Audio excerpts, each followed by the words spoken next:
तर आज मी बनवणार आहे मुगाची डाळ. 1 वाटी मी मुगाची डाळ घेतली आहे.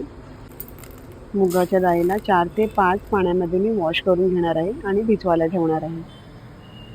चला तडक्याची तयारी करूया. गॅसचा फ्लेम ऑन केल्यावरती मी त्याच्यामध्ये टाकणार आहे तेल. कुकर छान तापलं तर आपण ॲड करूया तेल. तेल सुद्धा छान असं गरम होऊ द्या. तेल छान गरम झाल्यावरती आपण ॲड करूया जिरं. जिरं टाकल्यावरती आपण ॲड करूया कढीपत्ता. कढीपत्ता टाकल्यावरती आपण टाकूया हिंग. हिंग ॲड केल्यावरती आपण ॲड करूया लसूण आणि 1-2 मिरची. छान असं परतवून घ्या तुम्ही.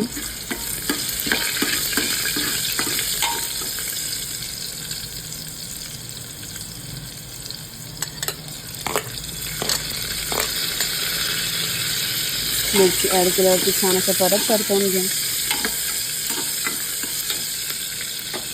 एकदम लवकर शिजणारी डाळ आहे ही आपली मूग डाळ.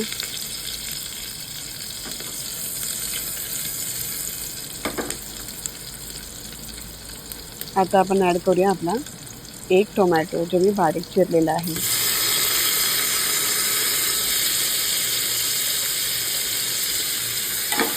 टोमॅटोसाठी परत छान परतवून घ्या. मिक्स करून घ्या छानपणे.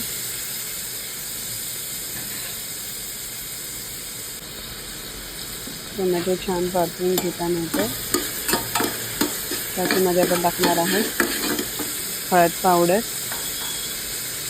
आणि चवीपुरतं मीठ.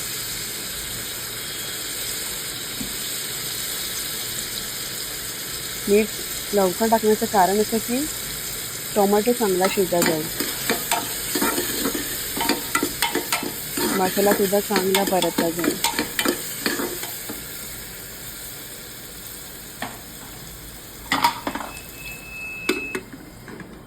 दोन मिनिटं झाकून ठेवूया. झाकून ठेवल्यावरती बघूया मसाला शिजले आहे की नाही. मसाले शिजले आहेत. आता आपण आपली ॲड करूया भिजवलेली डाळ, जी मी 2 ते 3 तास भिजवली होती. चांगलंच पाणी ते पाण्यासकटच मी ॲड करत आहे. तुम्हाला हवं असल्यास तुम्ही अजूनचं पाणी जास्तीचं पाणी ॲड करू शकता. छान मिक्स करून घ्या असं. मला अजून पाणी लागेल डाळीमध्ये, सो मी अजून पाणी टाकते.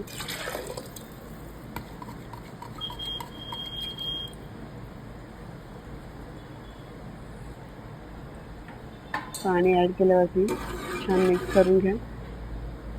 मी आताच कोथिंबीर टाकते आहे. कोथिंबीर टाकली, त्याला सुद्धा छान मिक्स करून घ्या.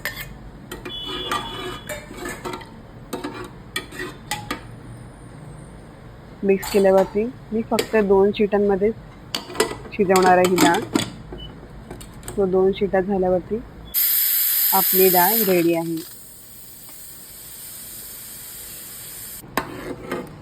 बघू शकता डाळ चांगली मॅश झाली आहे. तुमची डाळ रेडी आहे.